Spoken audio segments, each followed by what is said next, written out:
ప్రత్యూష మగోన్మాదానికి బలై న్యాయస్థానం ముంగిట ఒక సవాలుగా నిలిచిన ఆడపిల్ల. 24 ఏళ్ల క్రితం 2 పదుల వయసులో అర్ధాంతరంగా ఆమె జీవితాన్ని చిదిమేసిన పాపమెవరిది? సాక్ష్యాలన్నీ తారుమారైనా అపురూపంగా పెంచుకున్న బిడ్డకి అర్ధాయుషినిచ్చిన కిరాతకులకి శిక్ష పడాలంటూ 2 దశాబ్దాలకు పైగా ఒంటరి పోరాటం చేసిన ఒక తల్లికి దక్కిన న్యాయమేమిటి? సుప్రీంకోర్టు తీర్పు కన్నపేగుకి ఊరట కలిగించిందా? కర్మభూమిలో పూసి అమానుషంగా రాలిపోయిన అమాయకపు ఆడపిల్ల చావుకి నిజంగా న్యాయం జరిగిందా? ఇదే ఇప్పుడు అందరి మనసుల్లో తొలుస్తున్న ప్రశ్న.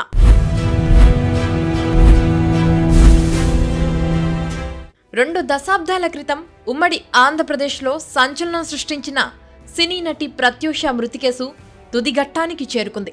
కుళ్ళిన వ్యవస్థల డొల్లతనాన్ని సమాజం ముందుంచుతూ దేశంలోని అత్యున్నత న్యాయస్థానం న్యాయం కోసం ఏళ్ల తరబడి అర్థిస్తూ తన గుమ్మంలో నిల్చున్న ఆ తల్లికి కంటితుడుపు తీర్పుని ఇచ్చింది. ఒక ఆడపిల్ల ఆత్మగౌరవాన్ని, ఒక అమ్మ విశ్వాసాన్ని సమాజం ముందు బేలగా నిల్చోబెట్టింది. ఈ కేసులో నిందితుడు గుడిపల్లి సిద్ధార్థ్ రెడ్డికి తెలంగాణ హైకోర్టు విధించిన 2 ఏళ్ల జైలు శిక్షను సుప్రీంకోర్టు ఖరారు చేసింది.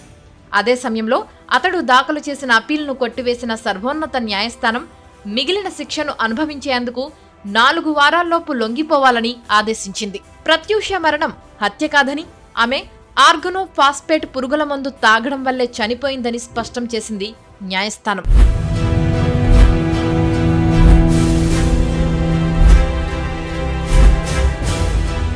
పురుగుల మందు ప్రాణాంతకమని తెలిసి కొనుగోలు చేసి కలిసి తాగేలా పురుగొలిపినందుకు సిద్ధార్థ్ రెడ్డి నేరం పూర్తిగా నిరూపితమైందని పేర్కొంది. ఇదే సమయంలో తొలుత వచ్చిన పోస్టుమార్టం నివేదికపై కూడా సుప్రీంకోర్టు తీవ్ర వ్యాఖ్యలు చేసింది. లైంగిక దాడి, హత్య అంటూ ఇచ్చిన నివేదిక తప్పుదారి పట్టించిందని, మీడియా కథనాల ద్వారా దర్యాప్తు గమనాన్ని మార్చేలా చేసిందని ఆక్షేపించింది. ఇక్కడే వ్యవస్థలు ఎంతగా కుళ్ళిపోయి ఒక ఆడపిల్ల జీవితానికి వెలకట్టి హేళన చేశాయో అర్థమవుతోంది.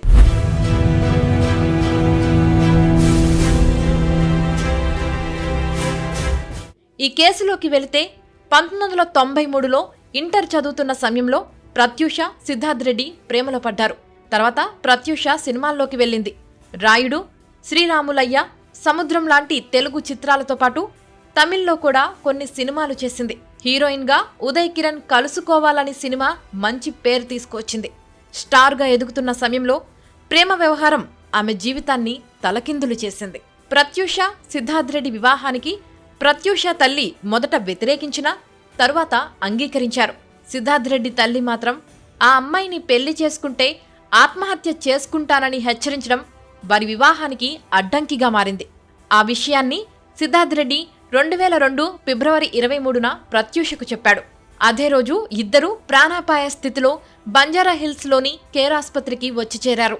ప్రత్యూష 24వ తేదీన కన్నుమూశారు. సిద్ధార్థ్ రెడ్డి మార్చి 9న డిశ్చార్జ్ అయ్యారు.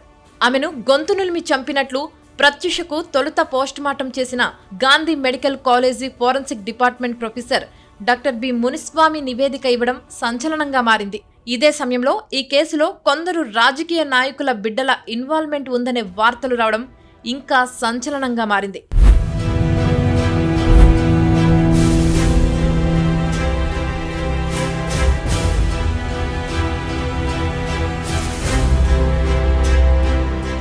ప్రత్యూష పోస్టుమార్టం నివేదికపై వివాదం రేగడంతో ఏపీ ప్రభుత్వం దానిపై ఉస్మానియా ఆస్పత్రి, సిద్ధార్థ మెడికల్ కాలేజీ, మెటర్నిటీ ఆస్పత్రులకు చెందిన 3 డాక్టర్ల బృందంతో పాటు ఢిల్లీ ఎయిమ్స్లోని ఫోరెన్సిక్ మెడిసిన్ బృందంతో అధ్యయనం చేయించింది.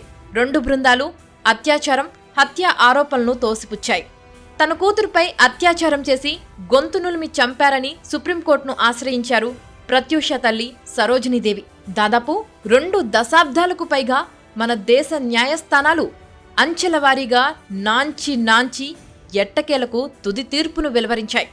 అయితే తన కుమార్తెకు పూర్తిస్థాయి న్యాయం జరగలేదని ప్రత్యూష తల్లి సరోజినీదేవి సుప్రీం తీర్పుపై స్పందించారు.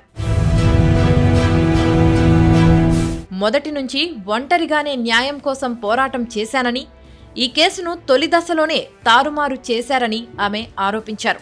సుప్రీం తీర్పుని కంటి తుడుపు చర్యగా అభివర్ణించారు.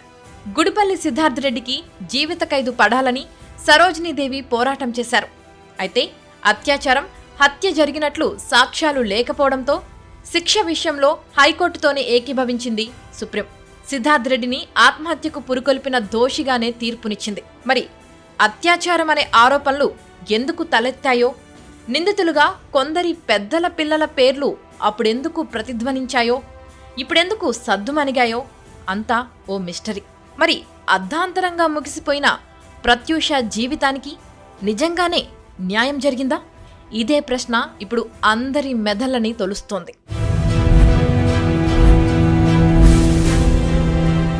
ఈ కేసులో సుదీర్ఘ పోరాటం చేసిన ప్రత్యూష తల్లి మాత్రం తనకి మనుషుల కోర్టులో సరైన న్యాయం జరక్కపోవచ్చు కానీ దేవుడి కోర్టులో న్యాయం జరుగుతుందని, తన బిడ్డకి అన్యాయం చేసిన అందరూ కుక్కచావు చస్తారని, వారి కుటుంబాలకు నా బిడ్డ ఆత్మఘోష తగులుతుందని, ఈ పాపం వాళ్ళందరినీ పట్టి కుదిపేస్తుందని కన్నీళ్లతో శపిస్తున్న ప్రత్యూష తల్లి మాటలు అందరిలో మన దేశ న్యాయస్థానాలు, ఇతర వ్యవస్థల మనుగడ గురించి ఆలోచనని రగిలిస్తున్నాయి. ఎట్టకేలకు వెలువడిన ఒక తీర్పు చాలా ప్రశ్నలను సమాజం ముందుంచింది. ప్రత్యూషకు నిజంగా న్యాయం జరిగిందా? మీ అభిప్రాయం ఏమిటి? కామెంట్లో చెప్పండి. ఇలాంటి నిజమైన కథనాల కోసం మా ఛానల్ను సబ్స్క్రైబ్ చేయండి.